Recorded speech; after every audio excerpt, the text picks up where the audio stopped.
What's up, everybody? Welcome back to another episode of Unfinished Business. This is episode 23. This is episode 23. Jordan. MJ. Is that a jinx? Jinx, you owe me a soda? I said so. MJ. I said MJ. You said Close Jordan, enough. so not exactly. Yeah.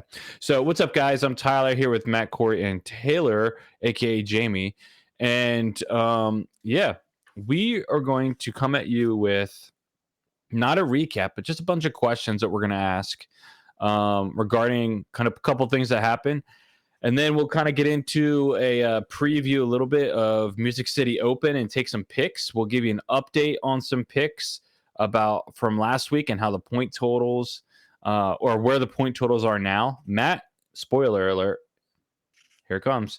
Matt made a huge comeback, and he is definitely in the mix now. We're broke. He's up.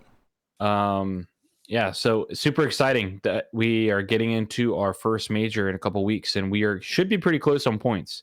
So we needed to make a decision about what we want to do with points wise with majors. Do we want to make them like a point and a half extra? Do we want to do like double points? So we'll have to come up with a choice and a decision on that coming up. So, but with further ado, what's up, Taylor? What's your life looking like these days? Did you get a new fridge? Did you fix your fridge? The new fridge is on the way. So we tried to fix the fridge, parts replaced and everything, still didn't work. So that was basically, or technician was like, yeah, I hate to tell you, you're gonna have to go fridge shopping, which I didn't realize the fridge was older than I thought it was. It's like 12 years old. So it's kind of ancient in fridge terms, I think. So new fridge is ordered. It's coming next Tuesday. At that point, we'll be at day 17 without a fridge. We're living. I played disc golf this weekend. I had a little drive to make. So like every disc golfer out there, I pulled the route up and then I pulled up UDisc and I was like, what can we cook up here? So I played a new course about an hour away from me in Eufaula, Alabama, which was honestly super sick. I loved it. Very wooded, very technical, but like the back nine had 4 par 4s and a par 5 that were all just kind of wooded, longer holes. So it was a lot of fun. I think I liked it a lot, especially compared to courses around me that are very much like park style courses, because it really gave you the feeling of like kind of just being out in the wilderness, like away from civilization kind of vibe. So it was a ton of fun. Played disc golf today. I did not get a birthday ace, unfortunately, but I did give it my best effort. Quick question. Do you have a lot of park style courses where you live? Yes. Is that what you're saying? You know what's funny is that first off, what would you define as like a park style course? Just so before I say what I said. The two closest to me that I would consider, that one is in a park, like a city park, and the other is at a church, to where there's like not a ton of trees, but they try to use the trees where they can, but a lot of just kind of open, shorter holes that, also the disc golf course is an afterthought of the park being there, I guess, in the design. And you can kind of really tell that in both of those. So I love park style courses. I've only honestly played one in my life, but we don't have a lot of that around where I live.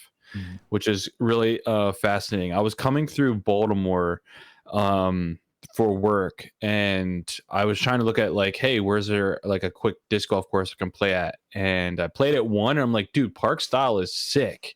Like, it's just different. But around where I live, nothing. So, and there's like a million disc golf courses around here. So there's like state park courses, but they're heavily wooded. It's not park style. So that's really fascinating. That I always find that fascinating because I've seen like Nate Turner's videos, and it seems like there's a lot of park style courses that he plays at, and he's from Alabama. So I guess that's like a big thing where there's like a limited amount of trees, a lot of land, and that's a very popular place to play a disc golf course down in Alabama, I assume. Yeah, I think it depends a lot too on like just the city itself, like infrastructure wise. Like I think our town is getting away from that as disc golf has gotten more popular, and there's like more of a want for courses. Whereas before, I think like disc golfers were even more of a minority than in, typical areas where it's just like, hey, we want to put in a course, like where's somewhere easy that we can throw in. Like neither of those are 18 holes. Like they're all either like 9 or 12 hole tracks too. So it's kind of easy to say like, convince a parks department to buy 9 baskets and just throw them in somewhere. Sick. Corey. Hi. I'm sure you got a ton of disc golf stuff to tell us. And you had a box. Show us the box. What's in the box? What's in the box? Wait, Taylor, Well, happy birthday, man. I was waiting till I was on the Thank podcast you. to tell you that. But Dang, I was gonna wait till Hey, later, happy but happy birthday. birthday, buddy. I'm old. How old are I you was gonna be? wait till 45? tonight. 47. Let's go. I am Let's 31 go. today. Yes. Yep. So Hold on. Wait. Dang. what? Now There's nothing Taylor's in the box. now Taylor's gonna have to edit that and everything. Jeez Louise. I'm just kidding. Why? I don't care. Taylor, is 31 a prime number? I don't know. Should I know that off the top of my head? Matt? 31 is a prime number. Let's go. That's a good number. Nice. Is 32 a prime I number? literally already said No. that. When did you say that? No. When did you say that, Corey? When he was 31. Before I you should have asked only Matt. thrown prime plastic Ah. discs today. I've missed an opportunity. You have BD. missed an opportunity. Yeah, 32 is not a prime number. All right, back to our regular scheduled event. What's up, Corey? Where's your stuff at? Hi, it's over here. Got some frisbees in the mail. Are you gonna show us or no? Boys. Yeah, I got to move some stuff around. So basically, I forgot that I had an allotment from Finish Line that I never fulfilled. So I picked some stuff. So we got an Era with like this stamp. I don't know if that Ooh. means anything. It might be like, I don't know what this is. It almost looks like they A disc. accidentally put chocolate milk in the disc. But I'm gonna throw it anyway. Then I wanted to try a purple Supra because I noticed that the purple composite torque is the most stable color out of the composite torques. So I want to see if that's the case with this Supra. So I'm going to test that. Pink's just always awesome. Ooh, that's a nice And color my pink favorite- too. Yeah, I like it's that. very like neon-y. I like and that. also very neon-y oranges. So I got a Ooh. bunch of them because this is my favorite color Supra. I'm a sucker So for there's orange Supras. disc. Another pink Torque because you can't get enough of them. And then some, I don't know what color you would. It's That's purple, a nice but purple too. Yeah. yeah, it's like lavender. Yeah, I like town, that. Maybe. Yeah. So these are some intervals, which the purple ones I've noticed are flippier, so they're a little more fun. So What would if it you take? are gonna go, What would it take to have scented disc? Is it I think possible? just Ask Is Nico it amazing? Castro. I was going to say, ask I was a layup. I was a layup. yeah, yeah. Corey, can I ask you a question about your frisbees? Do you? Yeah, of course. We're on a I podcast. noticed. That's what About Yeah, yeah, frisbees. I noticed you're not throwing. You don't have any rallies. You've thrown the newer rallies, right? I was gonna say a video. I have. you got I there. have thrown some. Yeah, But- they're right here. They're down. Some of here. the You new. know why he doesn't throw a rally. Why don't no? Why don't you throw a rally? This is very interesting to me because I think. Are they're you different kidding me? slots. I Yo, think they're come different on. slots. I think they're different. How does our slots. boy not know? It's the same. That's No. what Corey said. Corey? I think he knows. He just wants me to show him. No. I know, but I'm saying when I throw a pipeline, it goes straight, really straight. When I throw a rally, it has a little bit of left finish. Ooh, that's a cool one too. Most likely. That was sick. Well, okay. So I mean, I do first have off, a Domi these rally still. These are first runs, so these are basically torques. Yeah. So we can get rid of those. Mhm. Those Throw 'em are away. ridiculous. Gone. These Hernandez. are really nice, but I've noticed that they have a very similar flight to the pipeline. At least when I threw them the first time. So No, there's I- a possibility that they go back in the bag, but I don't know. I think they do. Pipeline is just kind of like super straight for me. Rally is just has a little bit of finish on it, and then I'm figuring out the really. Bro, I freaking need to slot. bring my pipeline because I swear my pipeline's more stable than how you guys talk about pipeline. Yeah, you might be. Well, listen, when the new Might have a alarm rare throws- gem. I When the new might, alarm, you might. I might only throw 200 feet. No, but I throw The 200 the feet. world may and never know. my pipeline, I throw 200 feet, and my pipeline goes. What's your weight though? Do you know? mine? I'm No, about Taylor's. 165 right now. Yeah, That's Good one. reasonable. I'm trying to drop. That's good to throw frisbees at. What's the weight of the disc? I think like 170, 175. I think it's max. Mine is all three of mine that I own are 172. I don't know if that makes too much of a difference. I think one or two of mine are max weight, and I had 3 pipelines. I threw one in a lake, but even the SP one I have is like just generally straight. So interesting. Taylor, what plastic is your pipeline? Sparkle Premium. That will be a little more stable, but it's That not I have crazy. all those. I mean, I have the one SP, but my SP's beat in, so I kind of assumed that the brand spanking new. Maybe I just need to throw it again. Like maybe I just sucked that day. I just threw it one day. Yeah, maybe so. Vibes are up. It's replacing. You my threw it strength on away. this much, Heiser. So why is it going left? You go, why did it flip up? Why doesn't it go straight? I'm gonna say mine are all starting to get a little like they want to turn, but then they don't, and they just stay straight. It's really cool. Yeah. Also, I realized today, was my question. speaking of just random disc stuff, I put okay, you guys know how, you're not old, so you maybe not know this, but you guys know how Eagle used to throw a D-blend FD all the time? Yeah. I put a D-blend Centurion. Because I never paid attention. That's fair. I put a D-blend Centurion in my bag a couple days ago, which is like Leopard 3 kind of vibe, and it is sick. What's it do? It What does a Leopard 3 do? pretty flippy. Yeah, pretty. What's the hyzer disc flippy. craft equivalent? Someone get this man A sting. Well, no, I know I've thrown leopards, and they are like ridiculous rollers. So Yeah, I was gonna say I probably never like, knew what the 3 does to a disc. Oh, I'll little bring faster. a Leopard 3. I'll bring a Leopard 3 for you to throw, and it is stable. Yeah, so like right now, since it's a brand new D-blend, like it pretty much just pops up. Like if I throw it on a good hyzer flip, it'll just pop up and just hold straight. And That's I so think I'm gonna beat it in and just try to have a ridiculous roller disc out of it. Let's go. Okay. Love it. I know. I need to start. Anyways. I have one other thing I needed to say because I need to talk to Taylor for a second. What's up, dog? Taylor, All right. See you guys. Stop out here. It's directed towards him. You can still listen. I can listen. Oh, man. Don't say anything. We are Tyler, on a podcast. Stop talking. Tyler, stop talking. So anyway, Taylor. So I got a message today saying, "Hey, sorry, I've been really busy. Here's the tracking for your Pipan disc." I was gonna ask you about that yesterday. So, I forgot.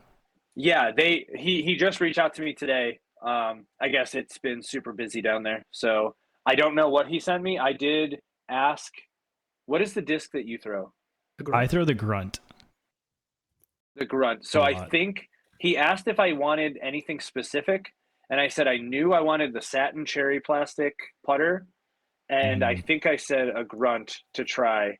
So at least those two are coming. I don't know I hope what he else, sends you a conspiracy. but I'm really excited. They could send me anything. Okay, conspiracy Tyler, you're is back. like- You can say things now. If you pick up a conspiracy, you hold it and you're like, oh, this is a rock, and then it flies like a Rolo. Oh, That's It's crazy. it's kind of sick. Interesting. does it actually fly like a Rolo? Yeah. Okay, because there's a chance that I replace my Rolo with that then, because that's a slot in my bag. Oh, that's actually, if Tyler, you don't what'd you mind do a bead, this they're sick. weekend? I mean, I went away this weekend for a wedding, but I played Friday and played at the course that I'm playing at a tournament in on Saturday that Matt's going to play in as well. And we can talk about that in a Oh, I didn't minute. realize that was this weekend. Yeah. We played in some gnarly opposite wind that I'm used to at the course. So I actually threw it quite well, but I did go OB or hazard 3 times because I couldn't figure out the wind, and it gets a little tight there and it has a ton of OB and hazard. Putting was lackluster, so I did nothing but putt Monday and today. I did like a million putts outside from between 15 and 25 feet, and putted really, really well. I also played during lunch yesterday and played really well, and I made 2 step putts from like 70 feet yesterday. So, and I'm not a step putter, so I'm just unleashing what I've been practicing for the last month, And I'm super stoked that I finally got a step putt down and I figured it out because it feels like a cheat code from like long distance. So I will say, like, what really inspired me was watching AB step putt because it looks so effortless. And I think my problem with the step putt was is I was aggressively like lunging instead of just like slowly stepping. And when I saw AB do it in like stuff earlier in the season, I was like, dude, that's so effortless. Let me try that. And the disc just with the little step, the dish just pops out of the hand. And I'm like, dude, this is so easy. So I've It's been so working on funny you it. say that because I am historically a jump putter, and like You too. 2 months ago, or maybe not that long ago, a month or so ago, I remember watching like some either AB like his own videos or just coverage, and I was like, I'm gonna try to step putt because AB makes it look just so ridiculously easy. I think I made every one that I tried that round. So I for some reason have since stopped step putting, but I should probably do that more. Yeah. And I have noticed that like he will like there's some putts where he won't step putt that are still from long distance, and sometimes he will just step putt. So I'm kind of curious about what it takes for him not to step putt. Because that big eagle he cashed on 14, I think was just a regular putt. He didn't step putt, and it was downhill. So anyways, I'm trying to figure that out. Like, when do I want to step? When do I not want to step? But it feels like I'm cheating when I step, and it feels so good. So anyways, yeah, I'm just preparing for that coming up this weekend. It'll be my last tournament for a while, just because we're going down to Charlotte, and then baby's coming, so I'm not sure. I don't want to get my weekends tied up. So this will be my last go at trying to get a decent result in MA1. And Matt's going to be coming down or over and playing in it. And I got a bunch of other buddies that are either in it or trying to get in last minute. So I'm excited. It should be a great day. The weather's going to be fantastic. So I'll let Matt. Oh, one more thing. Got 2 discs in the mail. Got another pipey from Shasta Chris's collection. And I got a 23 Marweed Hurricane that has some dome to it.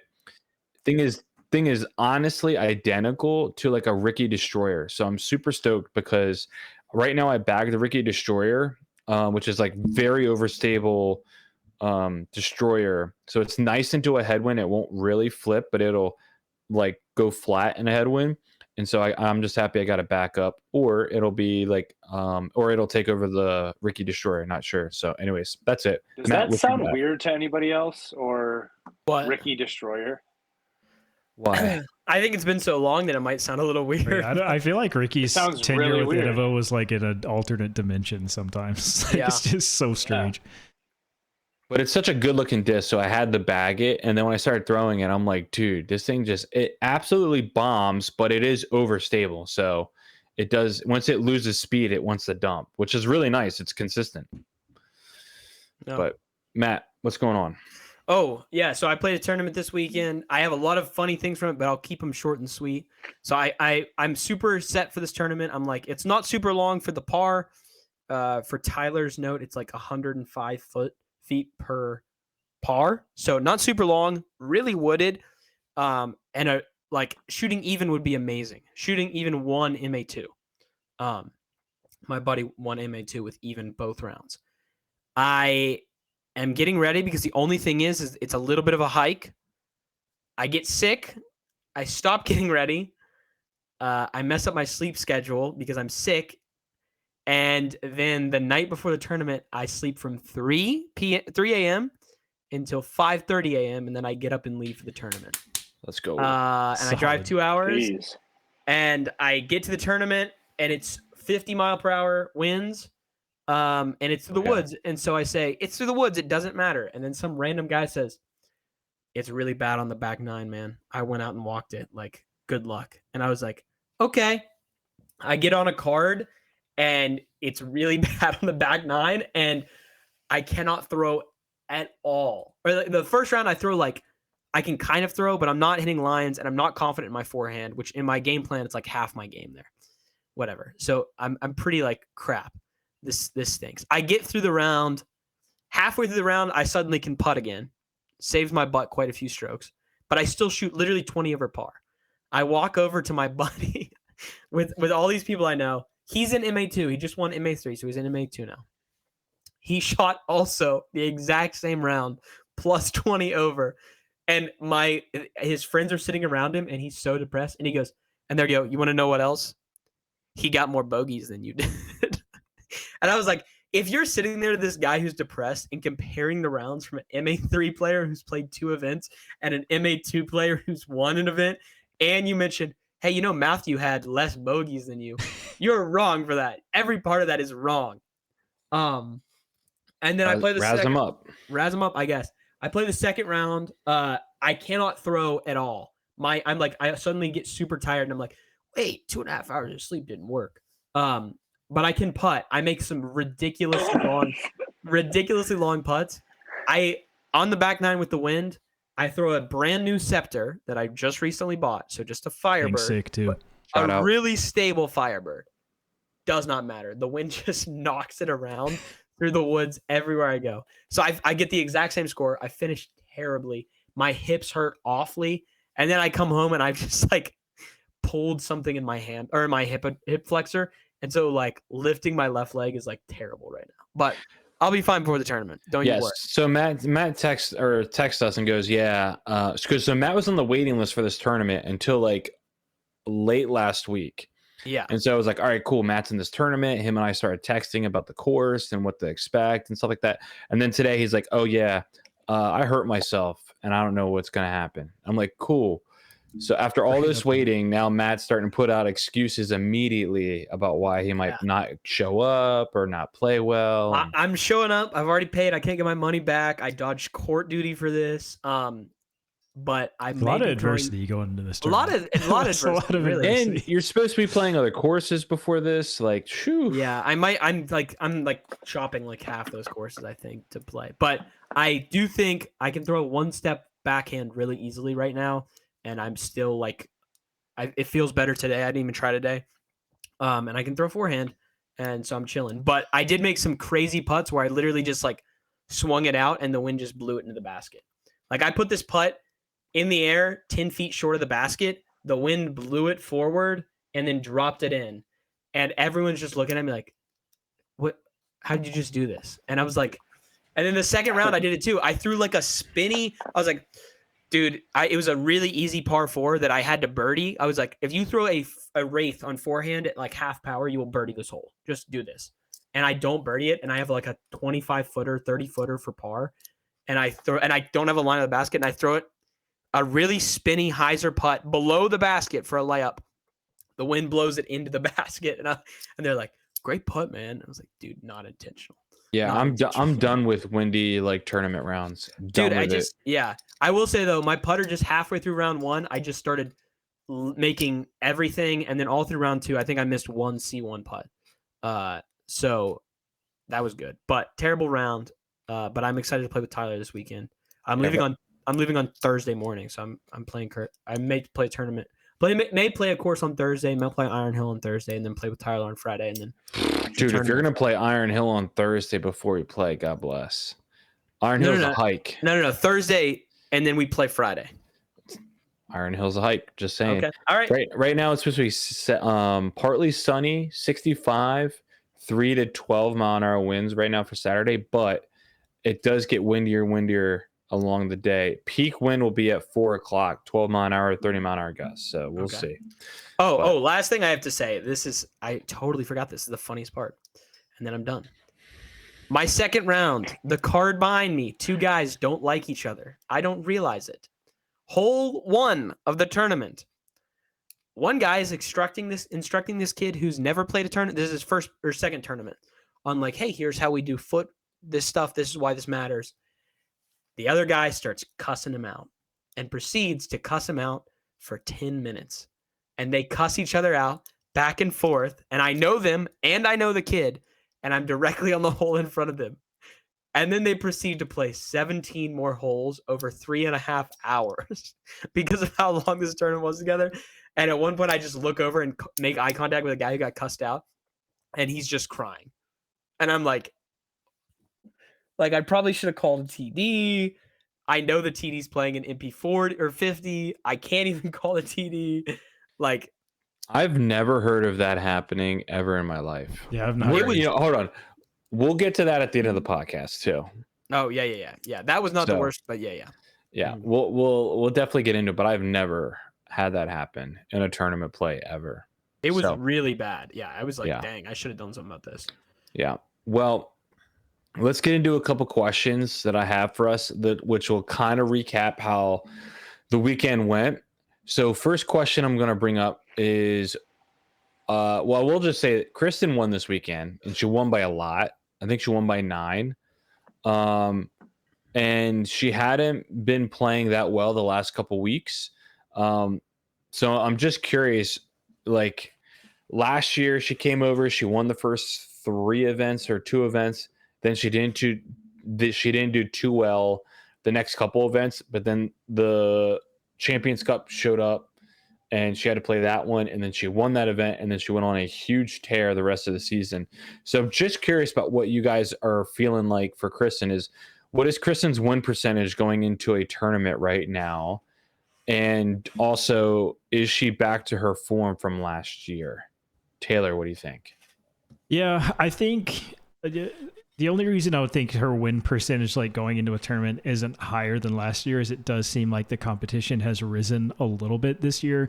You know, Owen has played really well. I think we've seen splashes from other players, you know, like Missy and the Finns, Evelinas, and of the world. But I mean, that all being said, I think the win percentage in my mind is still over 70% for sure. You can lock it and say, you know, Kristen is very likely to win this event if someone else doesn't play, you know, out of their mind. So I think any of the doubts I have is less on like Kristen not being as good and more just like the field has caught up a little bit. I kind of miss UDisc having the probability percentage, so we could take a look at to see what they think her probability is going into next week. I wonder, this just came to my head, I wonder if that psyched players out sometimes. Like they went on the UDisc and they saw like, oh my gosh, Kristen's has an 80% chance to win going into this week. Or did that like encourage people to like go out and beat her? Just curious. I know last week, or not an FPO, but I know last year Parker Welk said that fired him up pretty well before the last round, like looking into the UDisc win probability. What was it, like less than 1% or something like that for him? Yeah, I remember that too. I thought of Parker. So, Matt, what do you think? What is her win percentage going into the week right now? And do you think her form right now is the same as last year at this point? Yeah, I think so. I think she had some like weird starting things. I mean, she had the whole huge ankle swollen up and all that random stuff. So I gotta like discount some of this stuff, but like, dude, she's still doing really well for anyone. If you gave anyone but Kristen her stats, you would be like, wow, what a great season for this player. They've got a lot bargaining, especially going into a contract year. If that person was, you'd be like, dude, they're set. They're gonna have an easy time doing this. So I think it's a W. I agree with Taylor. It's gotta be like above 75% or something like there. She's cracked out the wazoo. At least in my opinion there. But Corey, do you disagree? I'm going 90. Holy crap. Going up there. Bro, we gave like statistical answers. Corey was just like, Yeah. How do you know mine isn't statistical? Corey's like, are we gambling? I don't know. Hey, I'm going 90% because They are working on it. I think everyone is getting the Macbeth effect right now, which is what I made up right now, but I'll explain what it is. Paul Macbeth, for the longest time, was like, obviously he's the GOAT. But there was a point where he was losing and everyone was just in denial. Like, oh yeah, no, it's just a weird little funk. He's going to get out of it. And then he didn't. He still won some, but he like slowly just started falling. We don't know if he's coming back or not. We hope he is, but we're not sure. But because of that, I think everyone has no faith in anyone anymore. Yeah. Paul fell, and now Kristen had you one realize bad disc round. golf's fallible. Like washed. It's over. Yeah, it's ridiculous. So I think the fact that everyone already claimed that Kristen's done for, she's washed, and then she comes out and beats everyone by 9. I think it's Macbeth. It's Macbeth effect. So I'm going to give her 90%. Wow. And Oh, do you think she's 10% could be split between everyone else. back on form to where she was last year going into Champions Cup? I don't think it matters. Yeah. I think she still has the 90th percentile. Yeah, I kind of mean, thing. to that point, I still think like even if Kristen's not to her full form, she's still significantly better than like most other FPL players. I think the context of that second part of the question is like, are we seeing her better or not as good at this point last year to this year? I think we're seeing I like think it's too early to tell. or Yeah. maybe I think I think so too. My percentage for her to win right now, I would say is like I'll go 65%. So I'm a little less. Okay. I just think that like everyone is a little too streaky at the moment, but with saying that, I think this could be like the tournament where she's finally like comfortable in competing and she's going to start hitting like that flow state going on. So if she doesn't win Music City Open, I'm not concerned.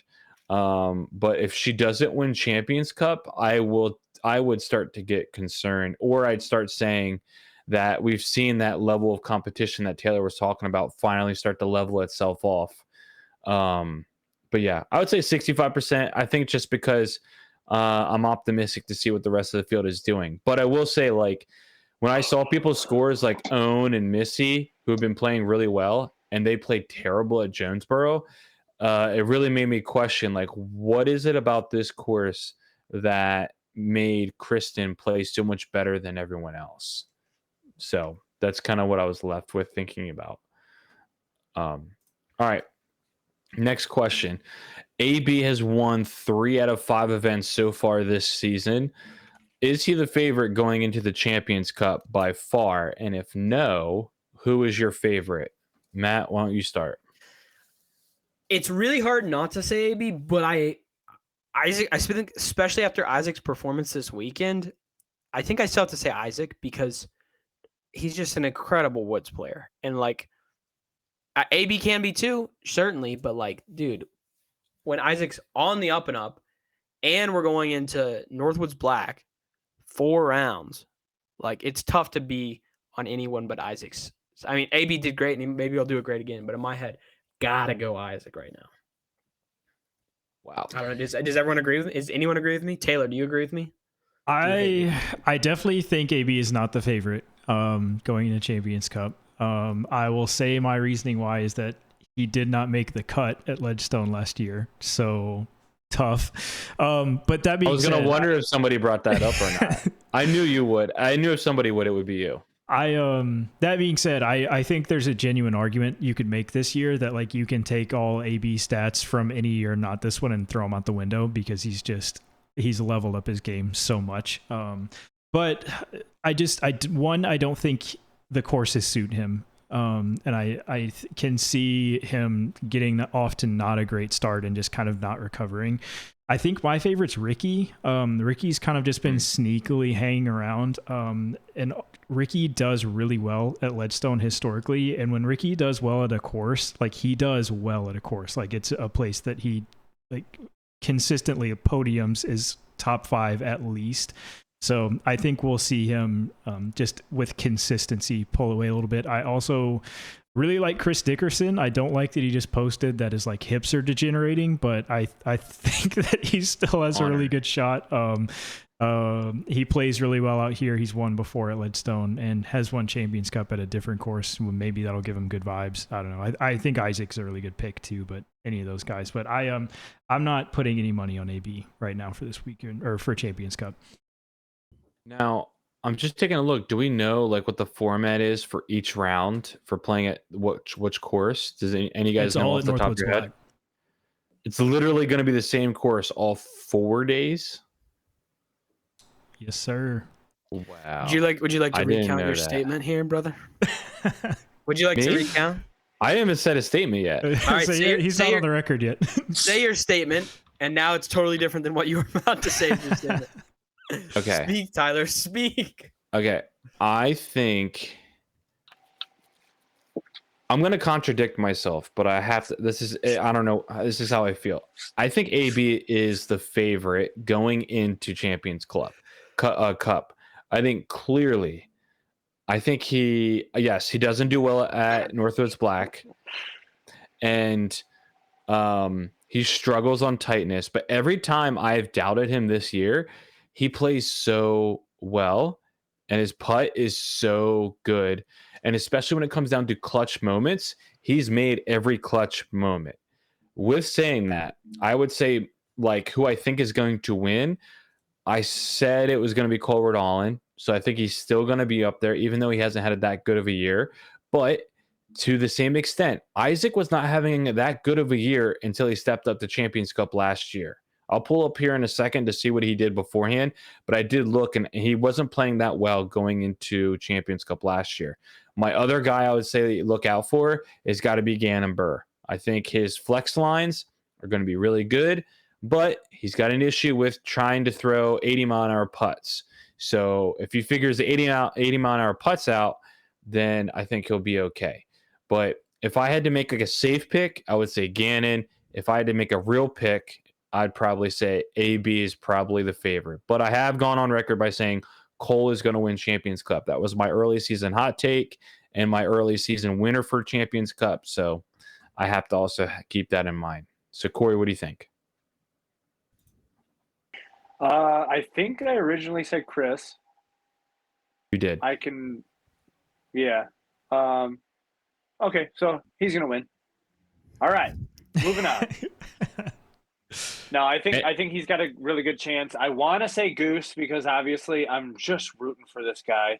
I'm also rooting for Ezra Aderhold, who has been in the running the last two or three tournaments. Yeah. And just cannot get the win. I don't know if he has what it takes for Northwoods because I can see him being slightly more of like an open player, just how he plays. I can also see Corey Ellis being really good at Northwoods. Yeah. Calvin is always a really good. Is it disrespectful that none of us said Calvin to this point? It might be a little disrespectful. No, I want to say Calvin. I just don't know. I think the forehand hurts him. Yeah. Yeah, that probably is true. Is it also disrespectful to not say Eagle either? But he's coming off an injury. It's hard to say first of it back. Well, actually, no. I heard he's going to play at Music City this week. Yeah. So I just want to go back real quick and just let you know, last year going into Champions Cup, this is the place that Isaac had going of the Elite Series events going into that event. So he placed 82nd at Vegas, 45th at Waco, 25th at Open at Austin, 9th at Music City Open. And those are all the places going into Champions Cup. And then he went in and dominated Champions Cup. So Isaac is known to be a streaky player. So he could pop off at any moment. And he played really, really well at Jonesboro round 2. And then round 3, he just like laid an egg. Go ahead, Corey. Hot take. Ezra Robinson is going to take it. Well, I was going to say there was a Robinson brother in the top 5 at Ledgestone last year, and it was not Isaac. Yeah. Yep. Yeah. I saw that too, and I was like, oh, man. And he's feeling himself right now because he's making fun of Gannon on Instagram too. And what's hilarious is that Ezra made that video about throwing too hard into the basket, making fun of Gannon. And usually Gannon is like quick to like say something funny back, and he did not respond on Instagram at all. So Gannon, I think Gannon's cooking right now. Maybe so. Taylor, I actually was going to say, I need you to make this because this is your style of short. I need you to take the clip of Gannon screaming, "These baskets suck," really loudly, and then say, "They didn't for him," and just put in like 10 sick AB shots. I tuned in to live. Actually, that'd be a sick short. Yeah, but I couldn't find the clip of him saying it stinks, and my PDGA membership still doesn't register in PDGA Live, right? Or Pro Tour Live to actually watch it. But I will say, I tuned in we don't have it on here, but I tuned in for like 5 minutes and watched Gannon spit out 3 times because he rocketed it at the basket, over the basket, at the basket, like just some of the worst putts I've ever seen in my life. And I'm like, dude, you threw that so hard. So I think like someone do the spit out count for Gannon over the weekend and see how close he was winning. He was to winning if he'd made that happen. I think it's funny too, and this is definitely a complete other side rant, but I do think it's funny that like depending on the week, we have half of a conversation of like putting's way too easy at the pro level, like we need to make it harder, and then the other half of the conversation is wow, our baskets don't catch any putts, like this is ridiculous. Like it's just so funny that that's two side, like you'll see the same people post those two things with like there's a disconnect here between these things. Yeah, that is true. Speaking of like the worst spit outs of all time, Ben Calloway had a 5-foot putt for birdie and it costed him the tournament because he hit dead center, hit the pole, and it popped right back straight to him. Yeah. Yeah, unfortunately. How hard did he throw it? He threw it a little firm, and he was putting. He does putt with the crazy tough Kratos. Well, yeah, but it wasn't that firm. Like it should have just gone in. What'd you say, Corey? Yeah, probably. Yeah. No, what? Nothing? No? Yeah. So we were just talking about Calvin a minute ago. So Calvin is now back on a heater with top 5 finishes. He's got 4 in the last 4 events. He's finished in the top 5. So Calvin's got no forehand for the rest of the year. So we hear, when does he get his next win at this point? Corey? Mr. I've got a talking point on all our talking points. I think it could be this weekend. Oh my gosh, I love that. Honestly. Music City. Oh, Send yeah. I don't hate that. That's reasonable. Actually, I don't hate that either. I was thinking you were going straight to Champions Cup, and I was like, that's it. But no. I think Music City's reasonable. Yeah. I think anywhere where it's not directly fully wooded, where having something that finishes differently than an Annie backhand versus a Heiser forehand is where I'd favor him at. But Calvin finished 3rd in this event last year, 2 strokes back of Simon Lizotte. Yeah, he's definitely, I would say so. This is a reasonable event. Yeah, Matt, what do you got? Same thing or what? I'm going to take same thing because I do think anytime you get outside of those, like I said, where those shots are so important, where your shots land on a wooded course is, I mean, where your shots land anywhere is important, but on an open course, if you're 5 feet left or 5 feet right, it's not that big of a deal. But here, I like any wooded course, I don't want to opt them in for. But Music City, where it's a little more open, I would say that's. Is it an open course? I don't remember very well. I thought you had to like shape some shots in and out of the woods. I don't think it's open necessarily, but it's not Northwoods Black. You know what I'm saying? Yeah, I was going to say, here's the thing about Music City Open. I lived in Nashville for a long time. I love Nashville. I love Music City Open. I could not tell you anything about the course. I don't remember anything about the course other than Simon won last year and he got a guitar. That was sick. Yeah, that was sick. So I feel like that's slightly problematic, but maybe that's a me issue. I don't know. Taylor, what do you got on Calvin? When's his next win? Where does I it was come going to from? say this weekend too, actually. We're all on the same page here with the Calvin take, but I haven't said mine yet. It's true. 3/4 of us are currently on the same page with the Calvin take. Yeah. No, I just feel like Calvin's like playing well and is the victim of just the monster that is AB currently. And maybe that's a little disrespectful to Gannon because he's playing well too, but AB's just playing out of his mind. So I do think Calvin, just by virtue of consistency, is bound to get one sooner rather than later. I do think people don't respect Calvin's forehand enough. Like his forehand, I feel like was a significant weapon in his game, and like not having that does hurt him. But that being said, his backhand's incredible too, and he's just a very consistent, good player. So I just think he's too good not to get one in the next few weeks. I just want to let you guys know this is the finish at Music City Open last year, going from 1st to 10th. We'll go 1st to 9th. It went Simon, AB, Calvin, Gannon, Chris Dickerson, James Proctor, Austin Turner, Ricky Wysocki, Joel Freeman, Isaac Robinson. All guys that can shape a disc really, really well. So with saying that, I'm going to say that I'm going to go out on a big whim and say Calvin's not going to win the rest of the year. And the reason why I'm saying that is because I don't think he's got the clutch gene in him at all. And I feel like last year he had so many opportunities, first off, to win, but the wins he got, I feel like fell in his lap a little bit. Like, I don't think he had to go out and actually get the win last year when he won, which I think was only twice. And that was in the beginning of the year. And that was Jonesboro, and that was another event. In Jonesboro, he dominated. And the other event, I don't remember off the top of my head what it was. But I don't think Calvin has the clutch gene at all. And the forehand limits him big time. And I also see another guy up on this list that played really well last year at Music City, who's won 3 out of the last 5. So I'm picking AB to win this weekend at Music City. I think he's just on a tear. He's on a heater. And I really don't think Calvin will win the rest of the season. And so I've been a Calvin hater for the last, I would say, 6 months to a year. Just because I have like an emotional hurt when I want you to win and you can't clutch up. And so he's hurt me emotionally because he doesn't clutch up in moments. And it's not just one thing. It's like, it's either the putt or it's a throw. Like, he had an opportunity to hit a hyzer shot this past weekend and park it, or at least get it in the circle, and totally blew it. Like, it's not like he threw first and had to say, okay, I got a lot of pressure. I don't know what AB's doing. Like, you knew what was in front of you. AB put it in a range to make a putt.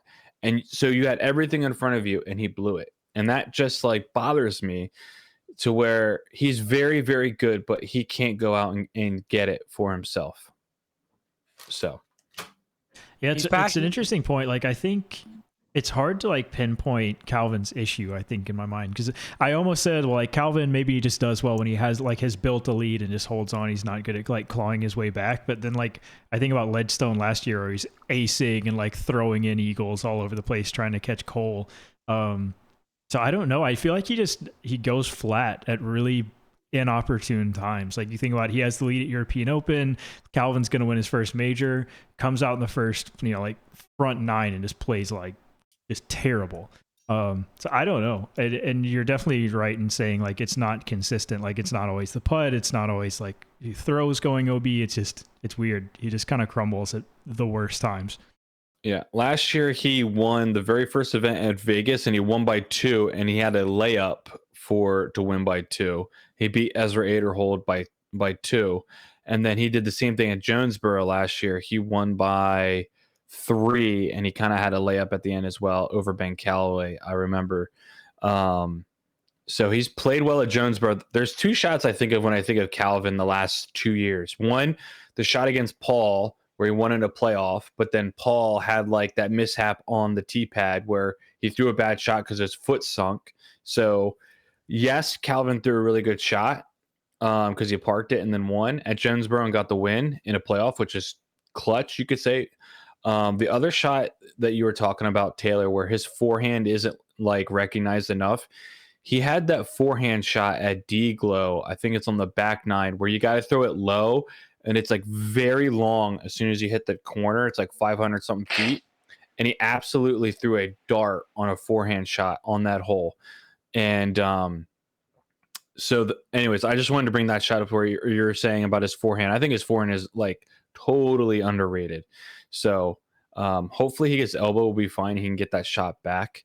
I will say, though, I saw him throw this turnover shot where everybody was throwing an easy forehand, and he threw the best shot out of everybody on a back-end turnover. So he's got that shot. What hole are you talking about at D-Glow? Is it D-Glow or is it another course? But I'm pretty sure it's D-Glow, where it's like this downhill. You have to go around a tree, and then you have to push it straight. Or is that off of the hill? Yeah. Okay. Yeah, it's 15. Is that what it is? 15? I don't remember the forehand. Yeah. But it's like a long shot that goes straight and then it goes right, and it goes like 100 feet or maybe like 200 feet right. Like, it's a long right curve around like this tree. I'm assuming that's 15 then. I knew it was on the back 9. Maybe it's not D-Glow, but I thought it was D-Glow. Either that or it's Eureka Lake. Is that how you say it? Yeah. But it's like that shot, I can like visualize it. I don't remember the course, I guess, but like I can visualize what he did. And it was a nasty shot. I was like, I did not know he had that kind of forehand, but he does. So Yeah, you said the word lake properly. Sick. That's all I needed to know. All right. So I was thinking about something because I was looking at Pro Tour standings and I was looking at points. And at the beginning of the season, we also talked about, like, is this Ricky and Paul era over? And so then I started thinking about this question as like a funny question, but then I was like, legitimate, like, this is a legitimate question now. Who is more washed at this point in time, right? And if you don't know what that means, it means like you're just not good, right? You're old and you're done. You're not good anymore. Which Paul is more washed, Paul Macbeth or Paul Ulibarri? I'll go first. Please go first. I think it's my turn to go first. It's Paul Macbeth. Okay. Paul Ulibarri was good and his era ended because a lot of people got better and a lot of young guys started coming in. He got hurt, tore his ACL, hurt his shoulder. He got healthy. He worked on his game. He worked on his putting, and now he's made a resurgence to get better. Is he going to win? Probably not. But he is making a ton of top 20 finishes.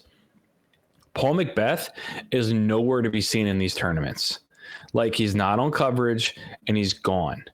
And we keep saying, like, he can turn it on at any point in time. And also in the back of in the back of everyone's minds who's been around for a while watching disc golf is, wait till he gets to a major, because that's what he truly cares about. Because he's got a kid now, he's got a family, he's got foundations, he's got a course.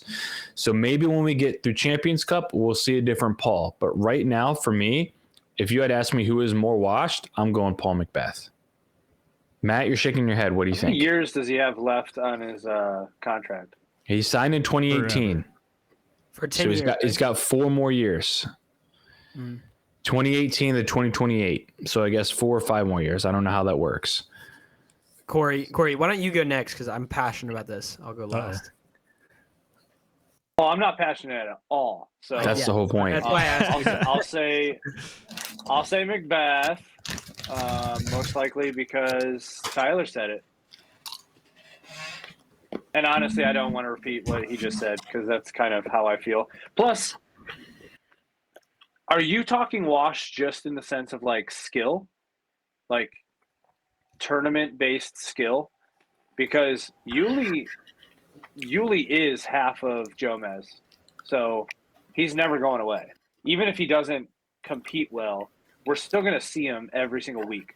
Well, Macbeth keeps on releasing discs that are like slightly altered from his own, so he's not going away either.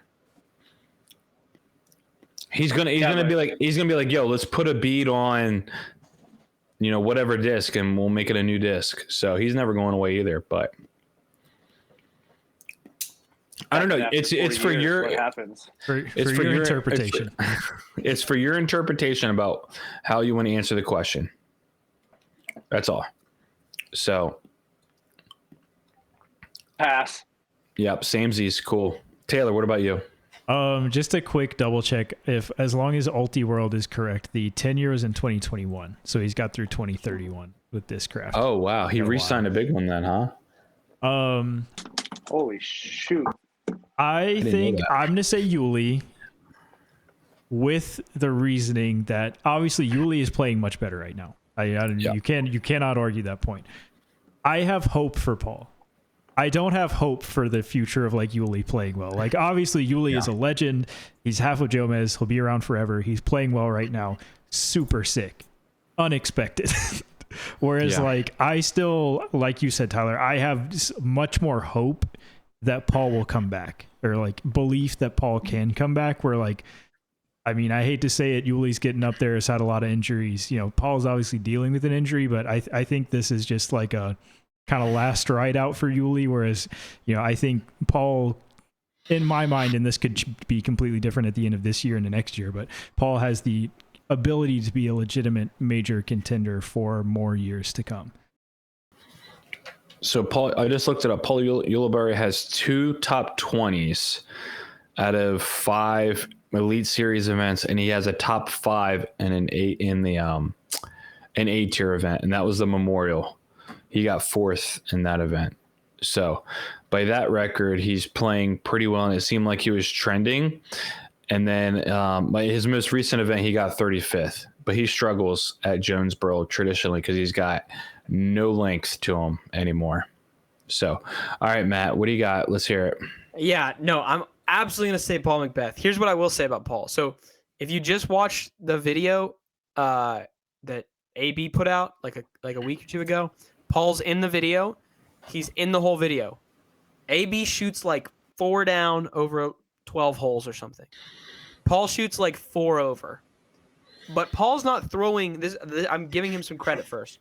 Paul's not throwing bad shots.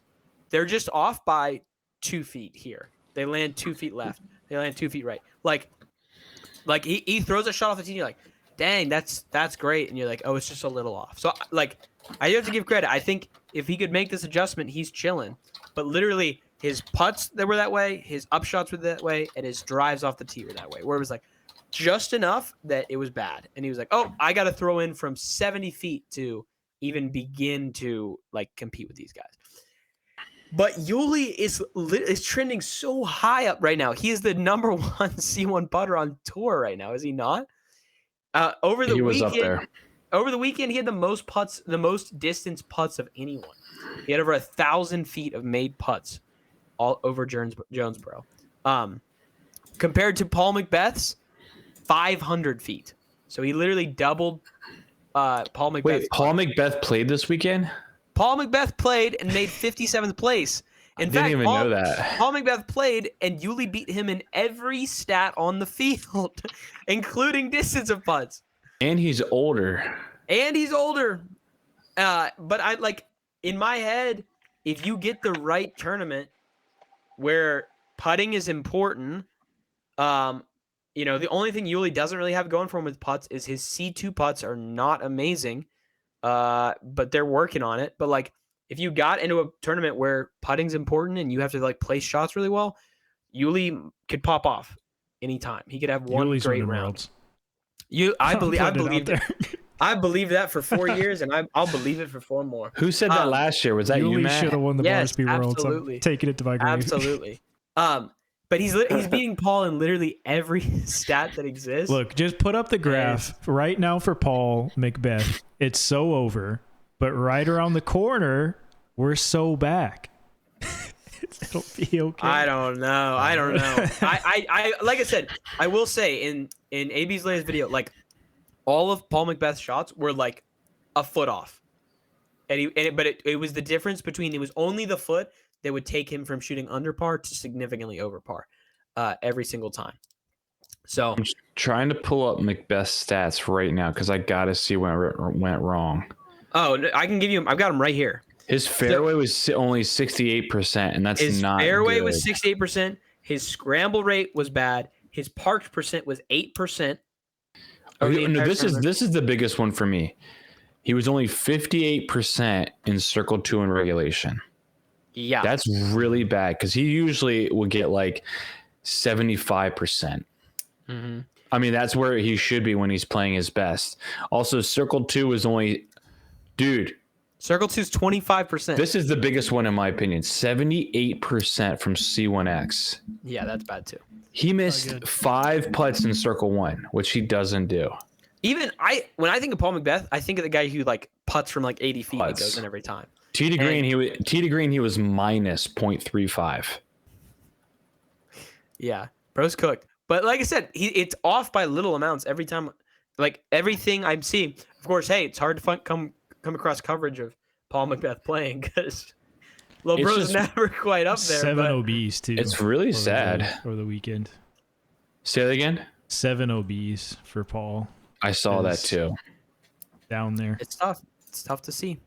But I think Yuli is popping off, and I think if there was a shorter course that came up, where I mean Yuli still has some distance, right? But he doesn't. It's not. He's not missing at all. But it's like 500 feet compared to everyone else's 700 now. Question, real quick, just right off the cuff: if Paul McBeth does better than Paul, sweet. If Paul McBeth does better than Paul Ulibarri at Champions Cup, does your opinion change? No. All right, so no, I'll set it more like this. Macbeth gets 20th place. Ulibarri gets 30th. Does your opinion change? Well, okay, My no. opinion does not change from I don't care to I don't care. I think I got to give it a little credit.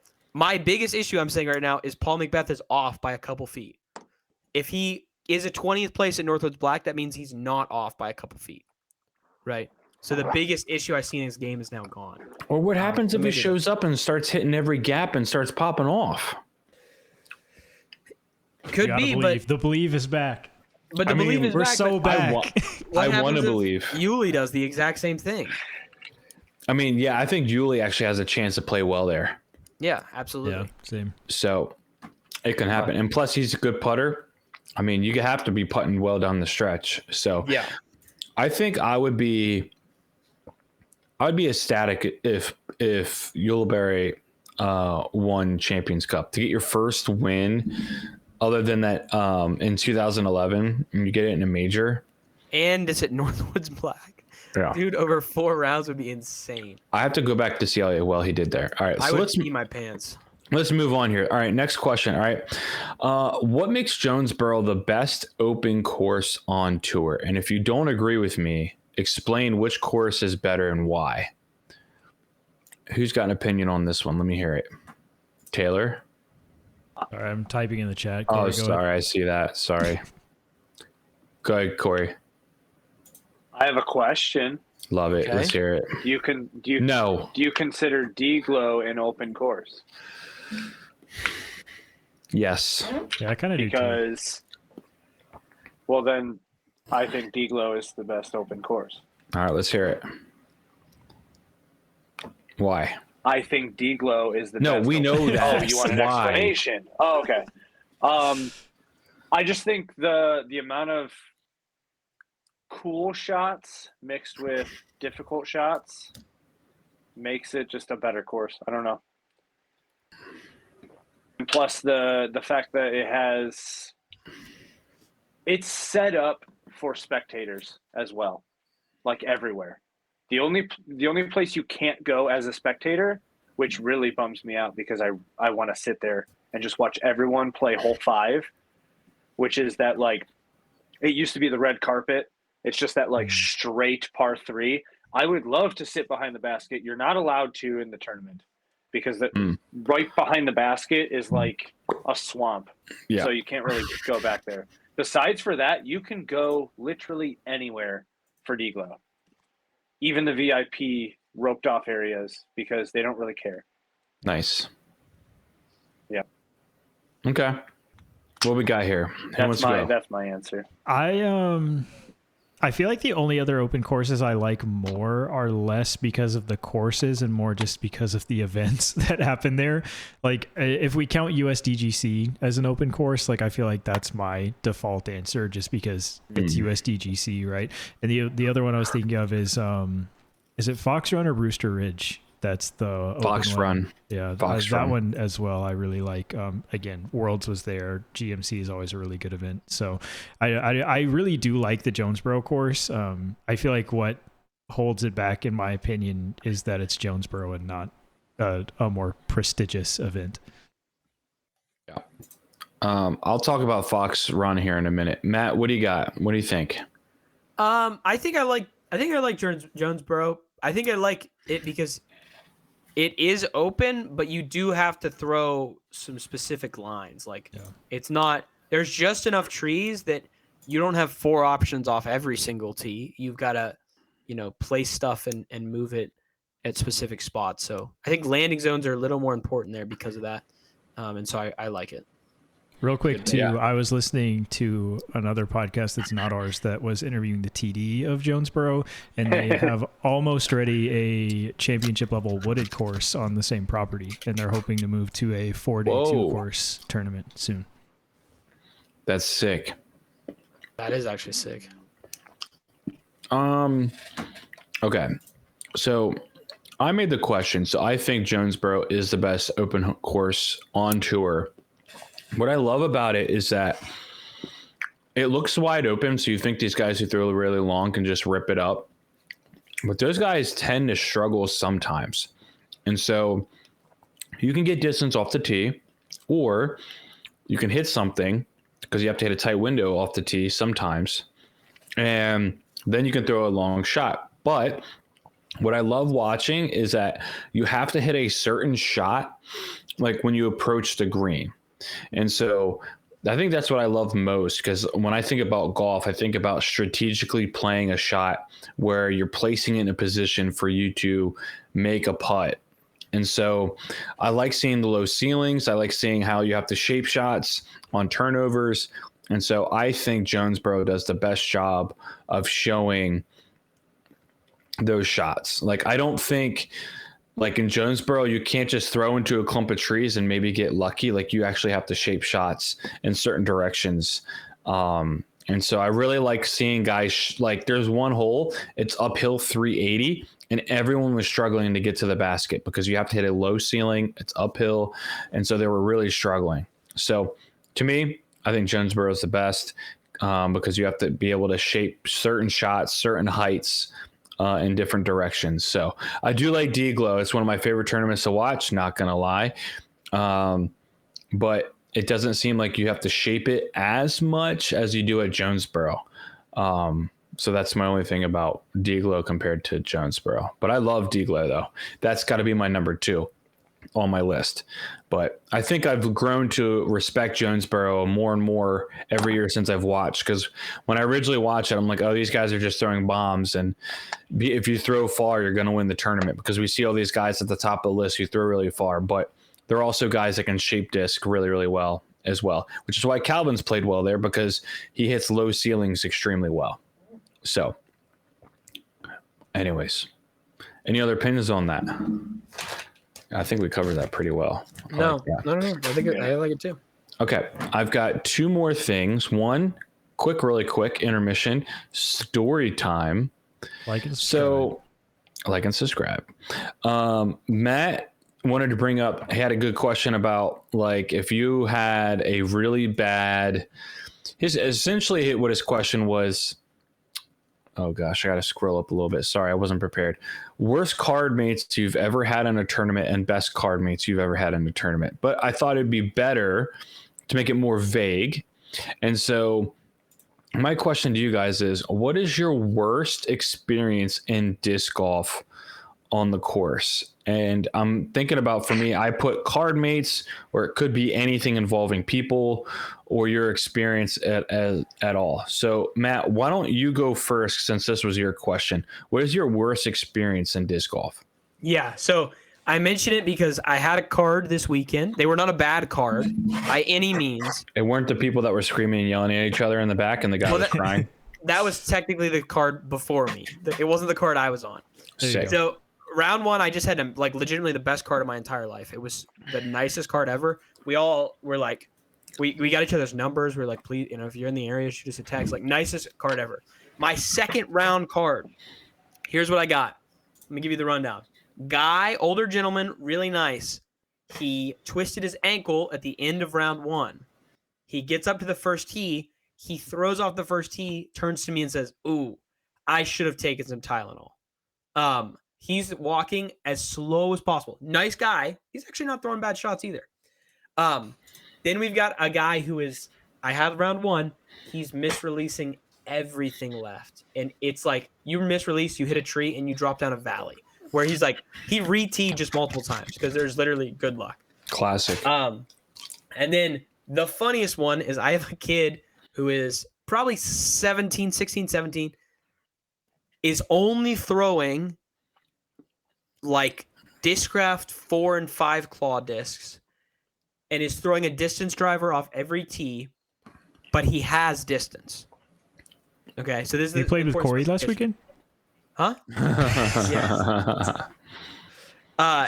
So my reference for this is, he can throw a distance driver.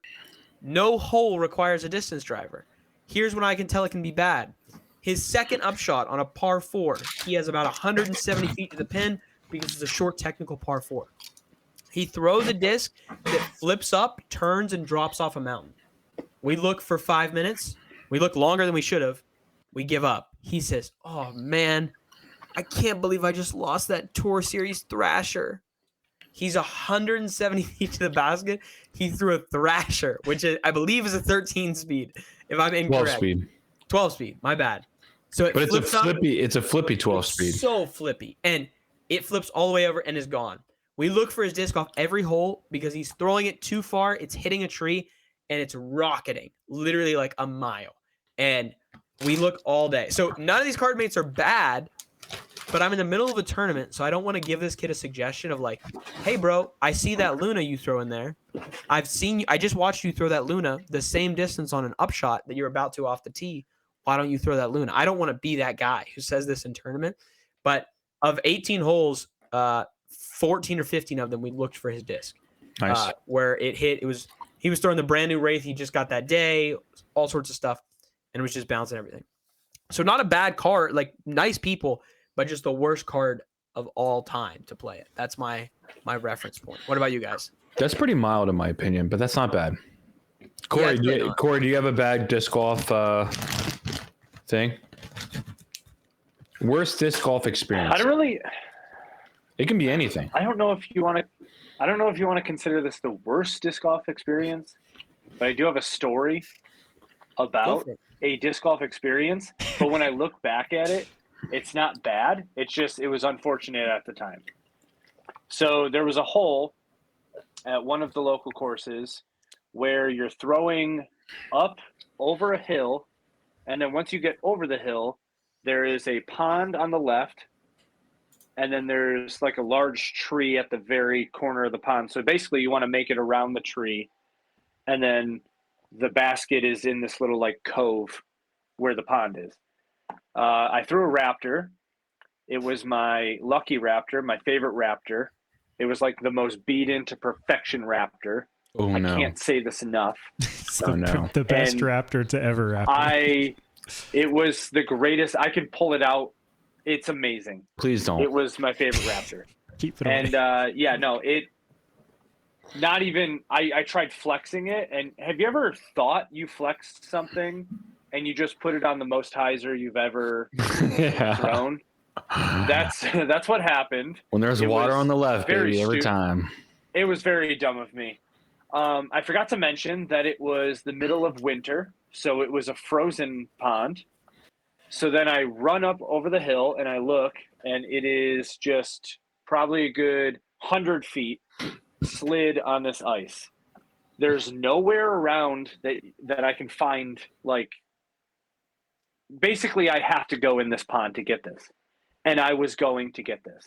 Oh my gosh. But I think it was like hole 6 maybe, and I was with my buddy. So I was like, all right, here's the deal. We're going to finish 18. We're going to walk back over here, and I'm getting my raptor. So we did. We ended up playing the rest, came back, took my pants off, put my boots back on because I don't know what is in that pond.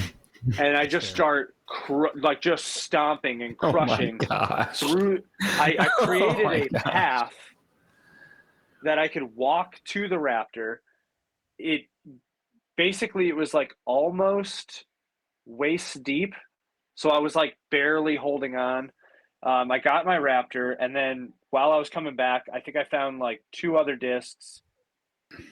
I go over by the basket. There's 2 more discs in the water. So I'm just like, whatever. I'm already in it.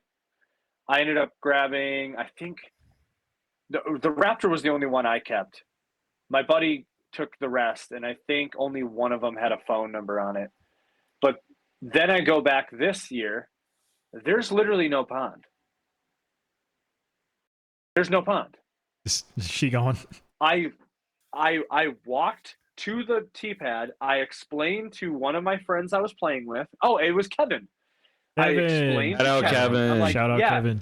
This is the hole where I had to break through the ice to get my raptor back. We both walk up the little hill. There is no water in sight. On.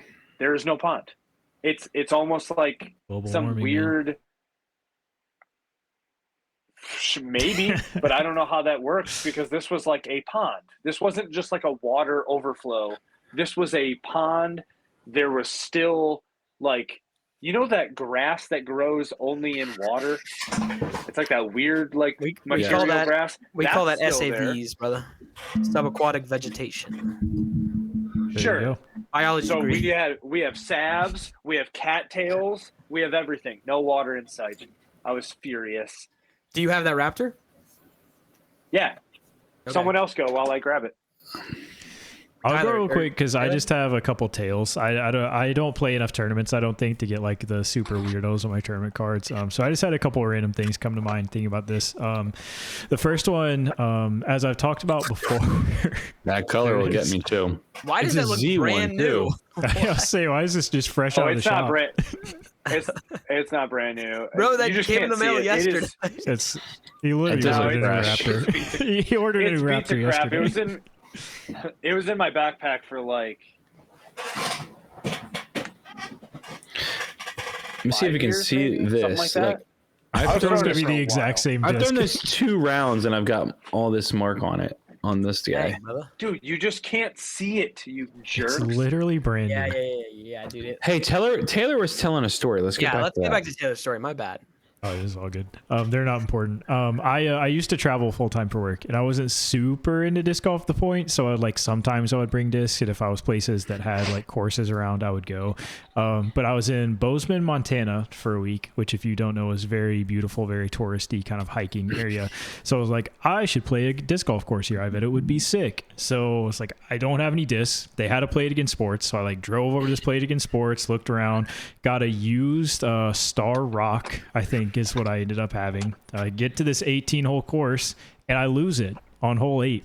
So then I'm just halfway through a course, I lost the one disc I had with me.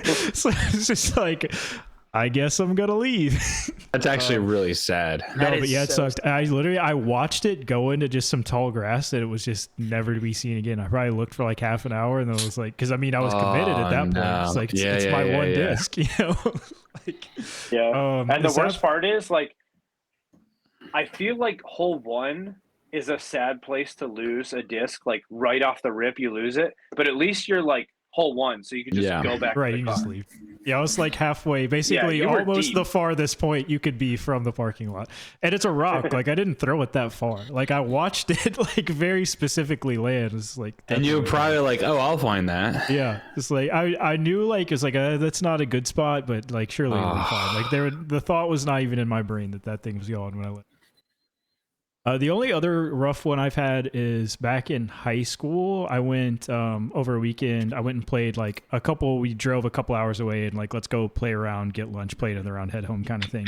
So the weather wasn't supposed to be great. It was in the middle of August. So we go play the first round, fine, play bad, whatever.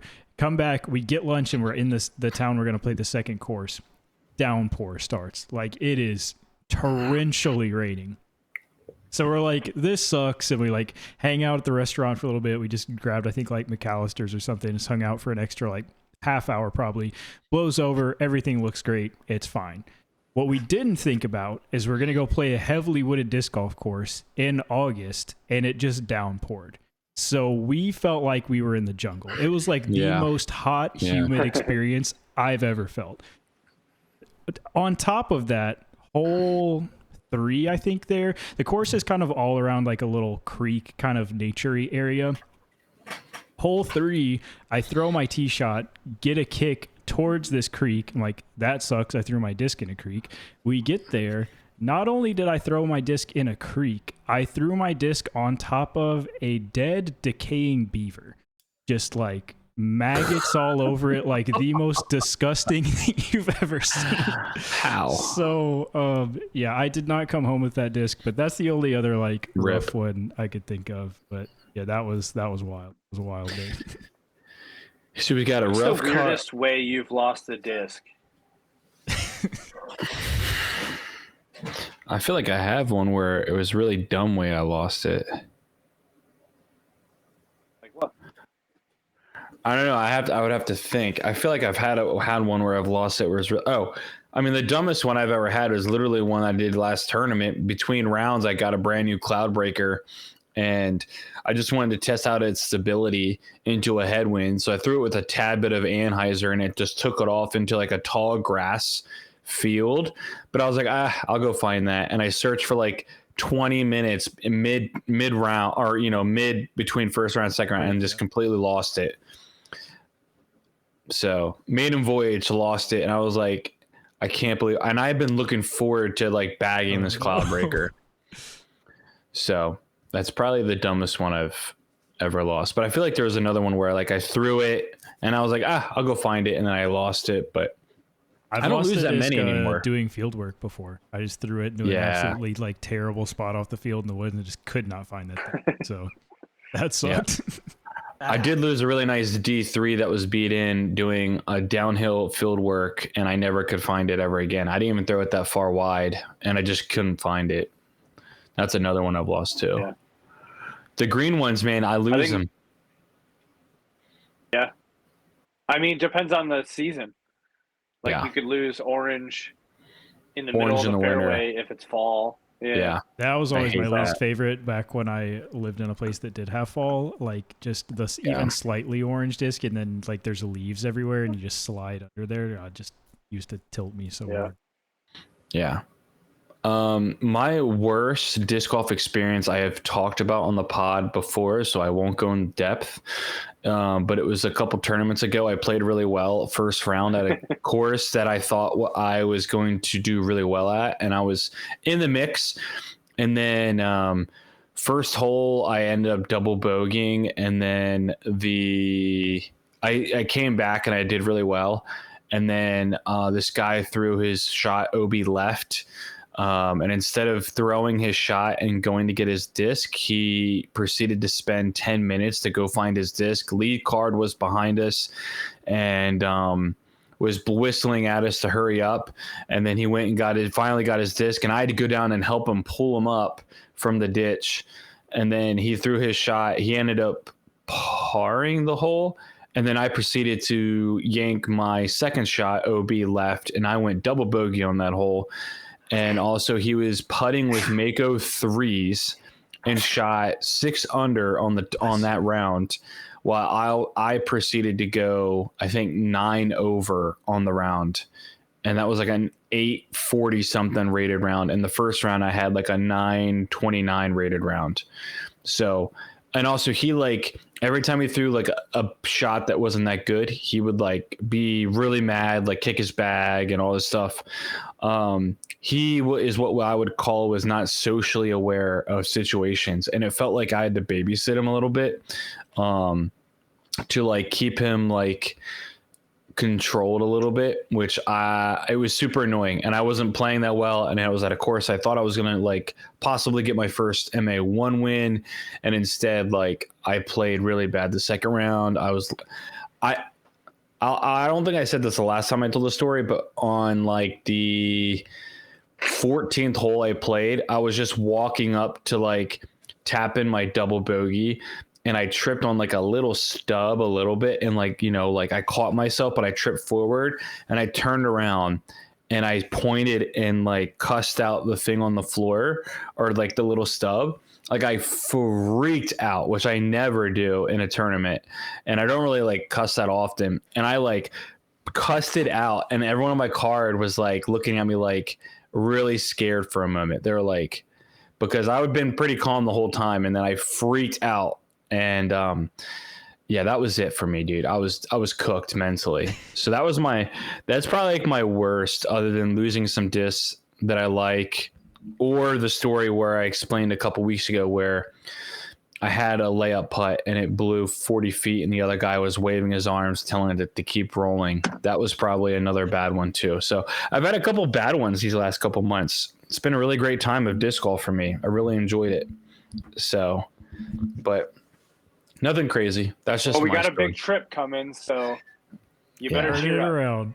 And I'm practicing my voice for yelling at your disc to roll away. So yes, it won't bother me one bit. Choreography, like all of us together. I expect it to be a Raz round every time we play, and I'll be all for it because I love trash talking, and I'm for it. I'm here for it, so it won't bother me one bit, but it feels like this year I'm throwing the disc better than I've ever thrown it, and I'm playing so well, or I'm throwing it so well, but my putting has been really letting me down this year. So I haven't practiced putted a lot before these tournaments. So this week I've been practice putting a lot before going into this tournament to make sure I'm locked there. So that's where I'm at. So, all right, story time's over. Good stories. And nothing like talking about your worst This isn't experience. brand new, okay? You bought that thing yesterday. We really Bro, shook a it nerve with literally Corey. just came in the mail. Last question until we get into our picks for Music City Open. If you were to make one change to the Disc Golf Pro Tour right now, what would it be? What do we got? Who's gone? You, Corey. Okay, mine would be implementing a new type of, I guess you can consider it hazard, where no strokes, but you have to throw standstill. I like that. Because I think certain people just don't know how to throw standstill or like can't perform as well. And I feel like if we, sprinkle it everywhere, then it'll give some separation. I like that a lot, to be honest. Yeah. Matt, do you have something? I think I'd go for smaller baskets. I think I do. No. Hear me out. I hate it. Hear me out. I go for not significantly smaller baskets, but I go for 2 disc wide. So you can fit a disc all inside the basket along the pole. You don't think we already have that? We do have those baskets, but if you put 2 discs in a basket right now, you get like an extra couple inches of space on both sides. So Jesse from Trash Panda did a video on this. I think it actually helps because the issue we have is either chains are too wide or chains are too compact because they're trying to make up for the wide. Like think of the Prodigy chains that are super dense. So my thought is that happens. You actually kind of eliminate both problems because Paul Macbeth was talking about it in the Flight Diaries, which Taylor and Tyler were talking about recently. And then I recently watched Jesse's video again. And I was thinking about it. I was like, this would actually be kind of interesting if it fit perfectly. Because in Paul's interview, he specifically said, the other day I went out with like an Ultra Star and played on a classic disc golf basket. And it caught the Ultra Star 100% of the time. He goes, because the Ultra Star was wide enough for how wide the chains were. So I would be curious on I might try and make a slightly smaller basket this year at some point. Just because I think that would kind of be cool. You guys ever played rounds with Ultimate guys? No. I have not. So one of my, I played Ultimate a lot before I got into disc golf. One of my best friends, big into Ultimate, coaches a lot of Ultimate. My old roommate in Nashville actually played on their professional team. So like both of them are very, very good Ultimate players. They putt so well, man. It's so annoying. Do they really? Everything. Yes, dude. It's so annoying. Dude, if you play disc golf, do they spin putt? Yeah. If you go play disc golf and then go back to an Ultimate disc, I do this every year on accident. Every year, same time on accident. Yeah. Because I help at church camps, and then I'm like, just like how Epstein was an accident. Crazy connection. But so you wanted Taylor to edit out my middle finger coming out of a box. But he's fine with that. But you're gonna bring up the man himself. The island. Dude, okay, what I was saying was when I play Ultimate every year, half the shots, because the discs are Ultimate discs or frisbees are so light, half the shots are literally a spin putt out of your hand. Like more than half of them, because you can float that thing like 100 feet, no problem with the spin putt. But yeah, no, Taylor's right. That kicked off mine in my brain. I didn't really have a specific one, but I do think I'll just go back to my rant that we either need to go one way or the other, where the chain configuration of a basket needs to be standardized no matter the manufacturer. You can manufacture, make and brand your own basket, whatever. The chains need to be the same. Or just be bowling and make them wild, where you have like one chain on the left side on hole 7 and there's like the Prodigy X's on the right side, and then, just go crazy with it. Yeah. Yeah, I'm cool. I'm down. I'm I down. like Let's that. go. Let's go wild. I'm cool with it. Why not? I don't even care anymore. Like, there's something that's got to make it spicy and make it more interesting. So, I'm gonna go with the thing that I've talked about a ton of times. I feel like when it comes to rules, and that's the stroke and distance. So, if you don't understand what that means, it means if you go, let's just say, out of bounds, you can't have a meter and a drop. You actually literally have to go back and you have to re-tee from where you're from. And in regular golf, that's how we play OB.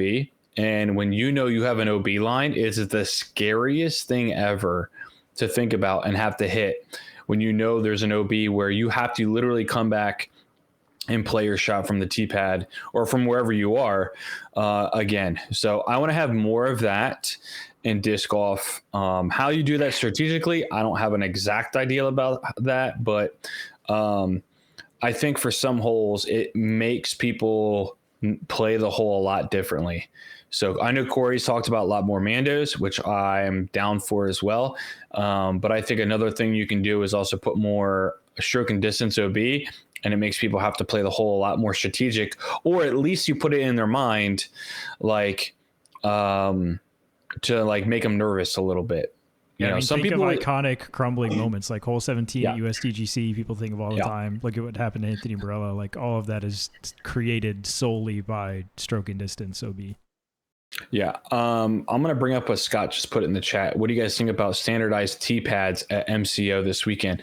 I have seen them talk about it, and I actually was going to bring that up about how that's something I would want as well, but it looks like they're going to have that. So I don't know what they exactly mean by standardized pads just for Music City Open. That makes no sense to me, because if you just standardize pads for one event, then is it actually standardizing Looks pads? like Scott put in the chat. MCO's testing the supposed 2025 Pro Tour standard. Okay. Yeah. Got I've got the lowdown here. MCO accidentally leaked that they would have the first standardized tee pads that would exist for 2025 for the Pro Tour before the Pro Tour put out anything about it. Go ahead, Matt. Sorry. Yeah, that was it. So it looks like it'll be for everything, but the Pro Tour never posted it. Only Music City did, and they were like, "Oh," so Okay. unclear. Sweet. So real quick, just give me one word. Which tee pads do you prefer, concrete or turf, Taylor? I've only played on concrete, carpet, and dirt. So out of those options, concrete. Corey?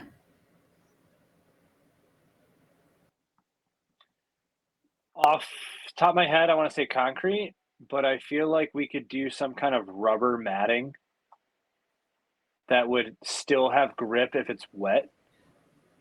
But I don't know what that would be, so concrete. You know, but that there's rubber padding out there that disc golf courses use, but it's not sticky at all. Have you played on those before? Are you talking about like the Lego looking stuff? The Lego looking stuff. No.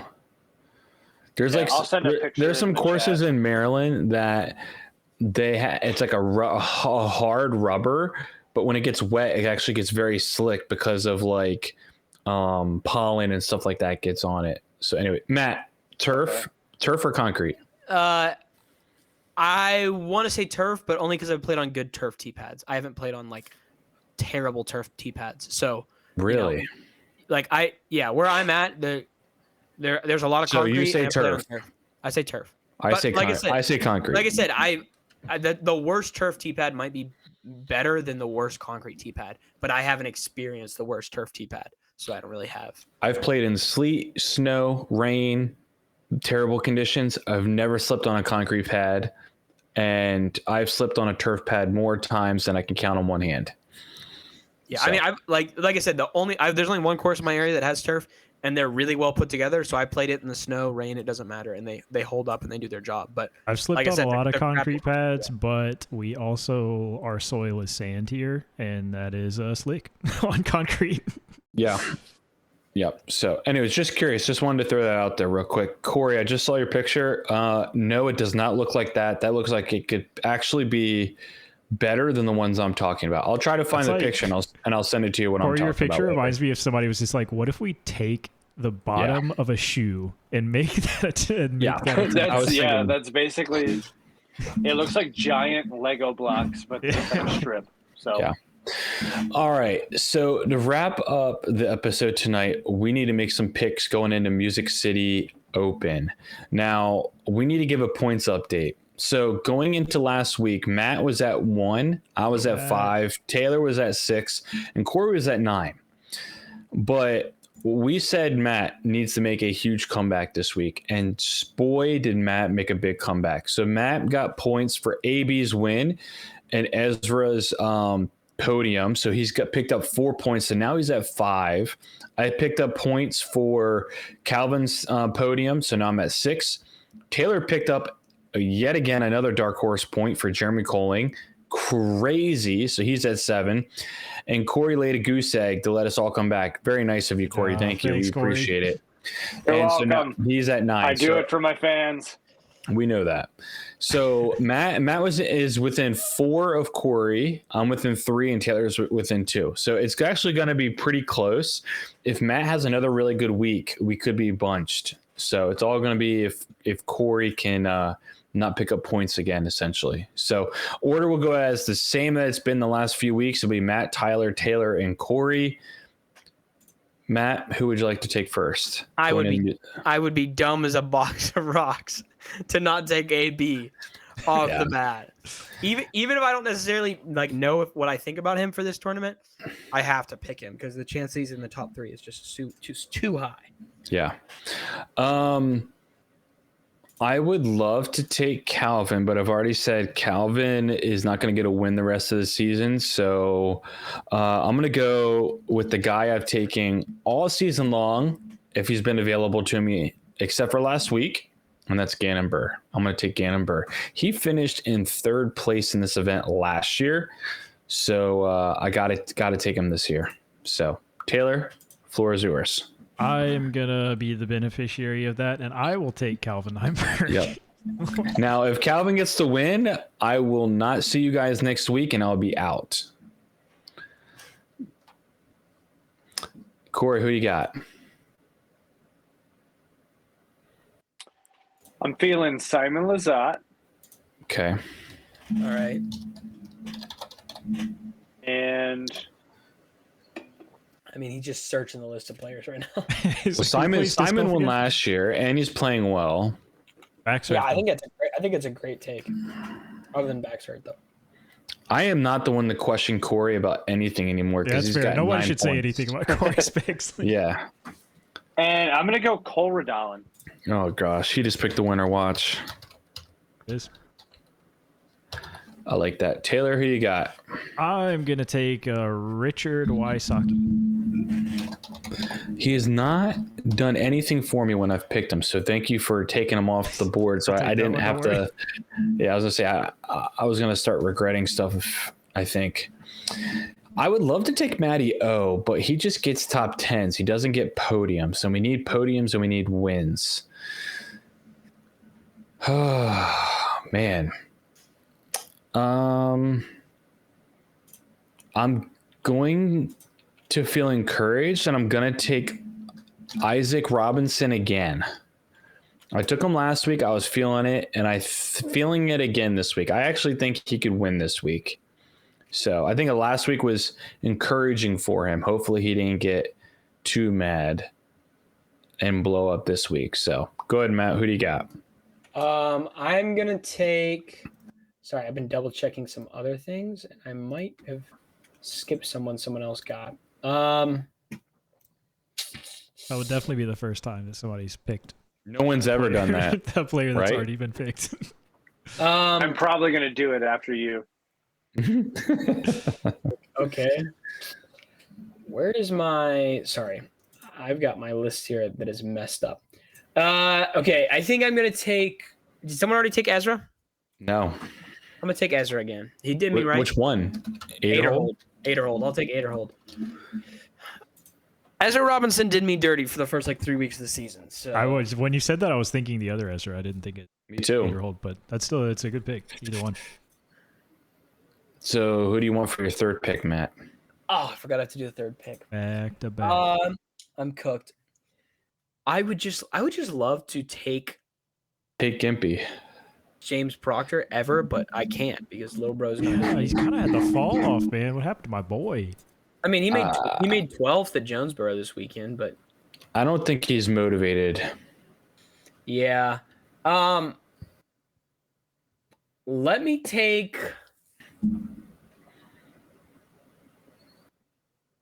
Ezra did finish 11th in this event last year. Oh, do I double up? No, Let me go Ezra. Let me go Ezra Robinson. Yeah, I believe in the Ezra. I love it. All right, so back to me. Oh my gosh, I want to do it so bad because I feel like I would be stealing one. You know what I'm thinking about, Taylor? I do, because I wanted to do it too. Yeah, I'm thinking about it, and it's my spot to do it if I want to do it. I'm going to check one thing. Man, dude, Dickerson could actually do it this week. I was thinking that too. I mean, he's People gimpy, always bring though. up that he's won like MCO 800 times. I'm like, yes, because before it was on tour, and him and Zach Melton were the people that played this event. Like, he won every year. Yeah. You want to know something really, really crazy is that if you look at the leaderboard of Music City Open last year and who played well at Jonesboro last week, it's almost identical. Yeah. Or there's a lot of guys in it. You know, I'm just going to do it just because I'm going to go Eagle. I got to find another pick now. Yeah, I just want to do it just because if he wins, I want it to be on record that I got him at the first event. But if he bombs, whatever.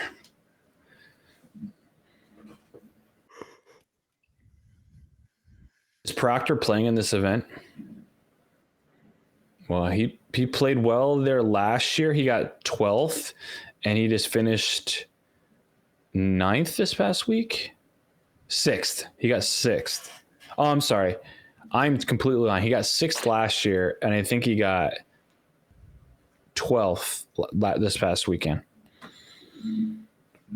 I am going to take, he DNF'd last year, but I think this is a course that he can still do well on, and I think he's getting kind of counted out right now. I'm taking Nicholas on Dela.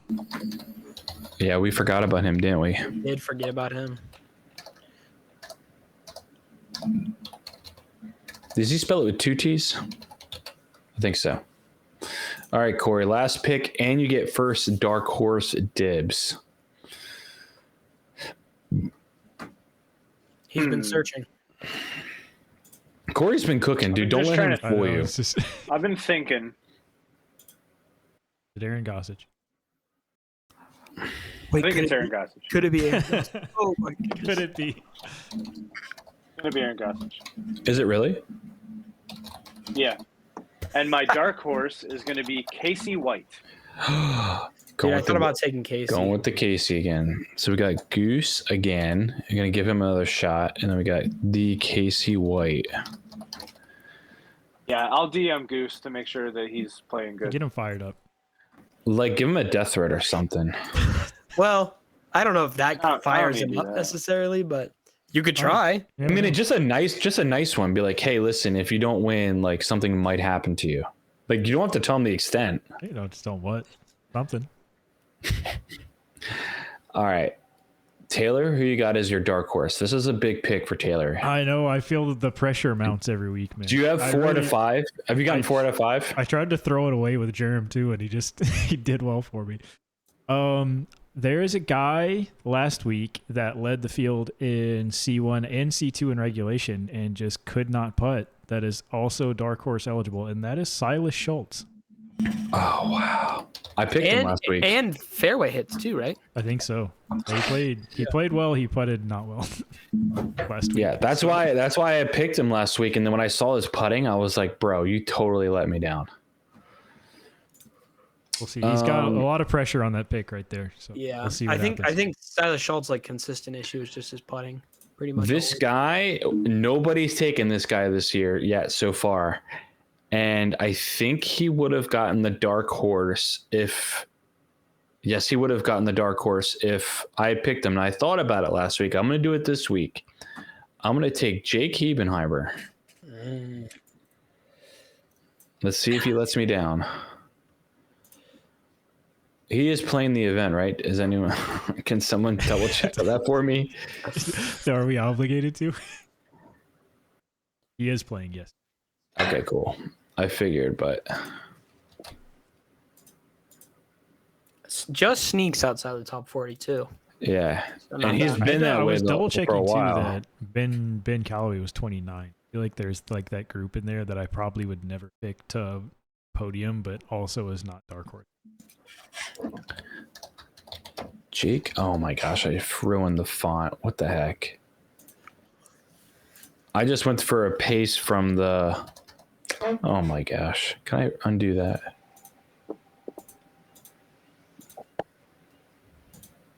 Matt, your go. My go. I'm gonna go. I'm gonna change it up. I'm really locking in for the next couple Comeback tournaments. starts now. The comeback starts right now. Hebenheimer. Gavin Rathbun is who I'm gonna take for this one. He's He's outside the top 40. Yes, sir. He is. He is.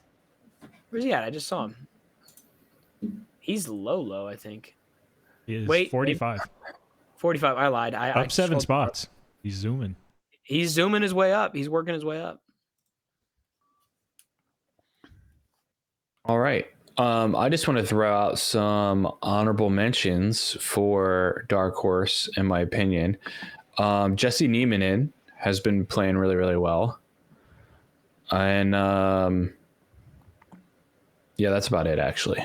Braden Skies has been I saw his name and I was like, oh, yeah, that's a good one.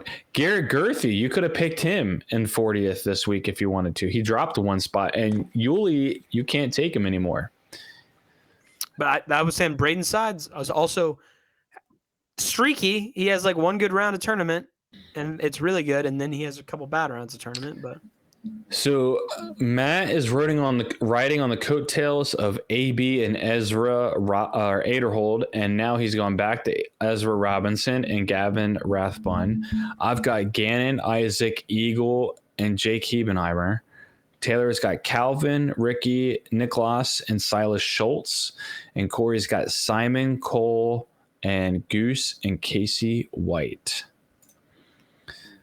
So we shall see. Everybody still feel good about Calvin getting his first win this week? that is Because Matt, you just passed over Calvin and you were like, oh yeah, that he's is gonna get it this interesting. week. That is Now- interesting. I was like, well, he's not a man of his word. He just said, oh yeah, he'll get his first win, but doesn't believe. I said he could get his first win. Yeah, of course he could. Everyone could, but you were like, yes, he'll get his first win this week. You said it. No. I said any more open course. I would. Jamie, do we have the offer. clip? We can run back to Do we have that. Maybe the I was clip? more confident than I said, but listen, Yeah. bro, I the only one I really risked it on was Ezra Robinson, and I was trying to believe. On him. Well, I I believe mean, in E-Rob, honestly. I've been trying to who's- believe in E-Rob for the last since we started doing this thing. I'm just saying, like, Corey gets like a Cole Redallen to finally pop off randomly, and Goose like somehow pops off randomly. We could be trailing again.